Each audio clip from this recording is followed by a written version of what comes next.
delighted to say we're joined now by Jeremy Hunt. He's the longest serving Health Secretary in England. He's now chairs the Select Committee and is a Conservative backbencher.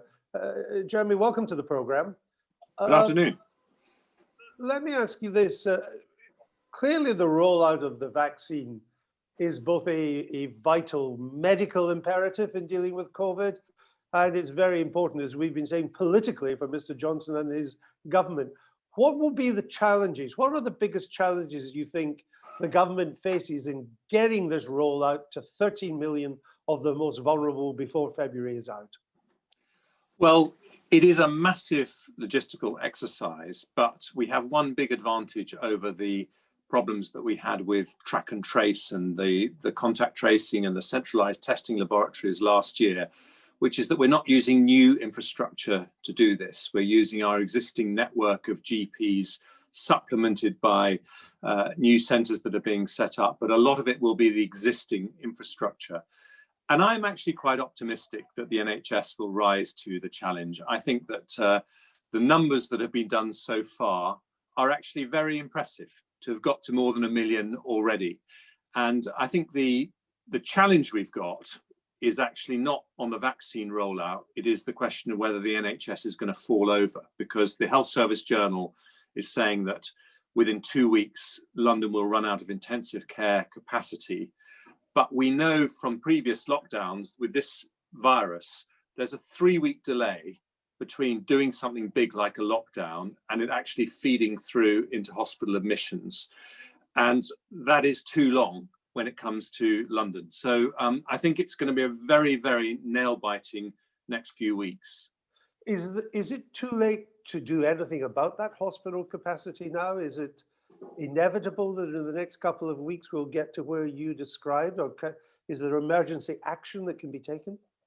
There is, and I don't actually think we will get to the point where someone who needs an intensive care bed doesn't get one, because the NHS at the moment will be scrabbling around frantically to try and source those extra beds, whether from the private sector, whether from neighbouring trusts, and I think they'll do it. But what I don't think will happen is that I don't think we'll be able to avoid the knock-on effects on things like cancer care.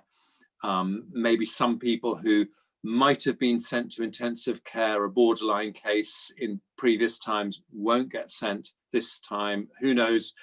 You know, the outcome might not be as good for that person. So I'm afraid the kind of knock-on effects that we saw in the first lockdown in terms of the impact on other NHS care will be very severe. The government has been widely criticised over the months for its handling of the whole COVID crisis. Every government's been criticised, but Mr. Johnson's government has come in for more than most.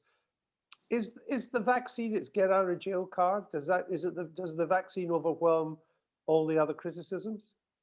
I think it could. I rather agree with James's analysis just now. We were too slow to go into lockdown, too slow to adopt test and trace as a methodology, but we have been the best in the world at approving vaccines, and in terms of distributing them just behind Israel, so better than any other comparably sized country. And I think we can say with a lot of pride, it wasn't just the brilliance of British science, and of course the Pfizer vaccine wasn't developed in this country, but obviously the Oxford AstraZeneca one, I'm going to put the word Oxford in even if Nicola Sturgeon won't, it was, and I think that may turn out to be the best vaccine as it happens.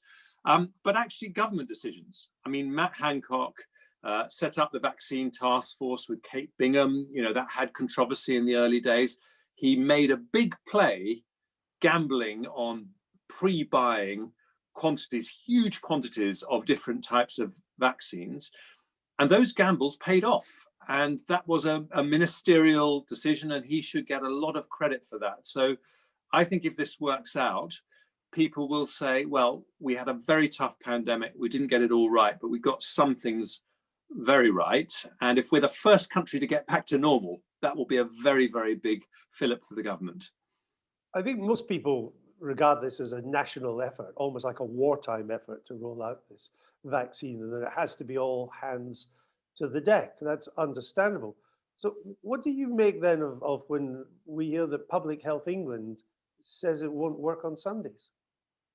I do think that's extraordinary. I'm a little bit hesitant to sort of pile in until I actually know that's true. But if it is true, and if I had been a minister, I would have been sending that recommendation right back and saying, what on earth are you talking about? This is absolute nonsense.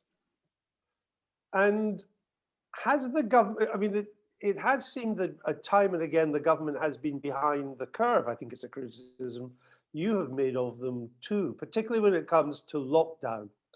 Is that because of Mr. Johnson's kind of natural libertarian instincts, that he's always been reluctant to do what he's ended up having to do, as we've seen this week?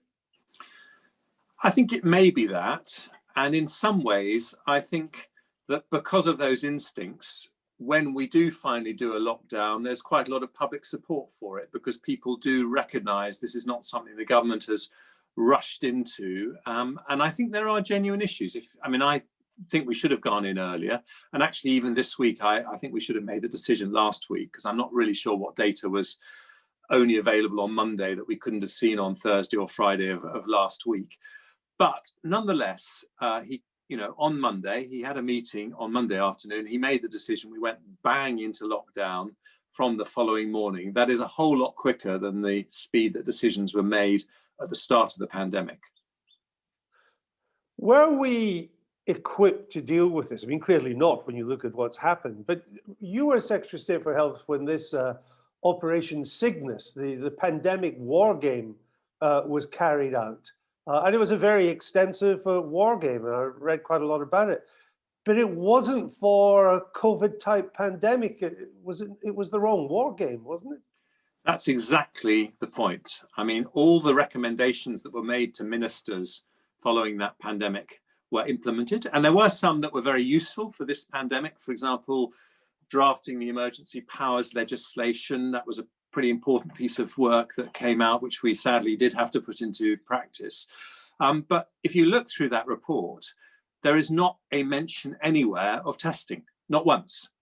And that kind of sums up that we were, not just in this country, but across the whole of Europe and America, there was this groupthink that pandemic equals flu pandemic. And, looking back on it, you have to say, we had SARS in 2002, MERS in 2014. They happen to be in other parts of the world. But I think it's very important that we set up structures now to make sure that groupthink, of which I was part, doesn't take hold going forward. Well, let's go forward a little bit finally, Jeremy Hunt. From what you've been saying, it seems possible that if we get the 13 million rollout to the most vulnerable groups by the end of February, we will after that begin to see the death rate and the case numbers begin to fall. We can then get a lot more than 13 million.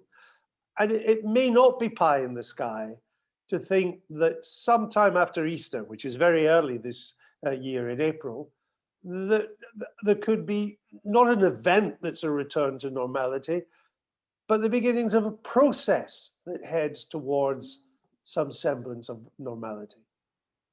Well, I'm an optimist, and I booked a family holiday for the summer half term, which is the first week of June. So I very much hope that I don't have to get another of these bloody vouchers that the airlines give you when you cancel your tickets. But I do think there is a lot of risk, and I think we've just got to recognise the most important thing is something we're going to hear in the next 2 weeks, which are the results of the test, which they're doing, Public Health England are doing important down at the moment, which say whether the vaccine works against the new Kent strain. And then about a week after that, we should hear whether the vaccine works against the South African strain. And that is the bit of information that I am really waiting for before I start banking everything on Easter.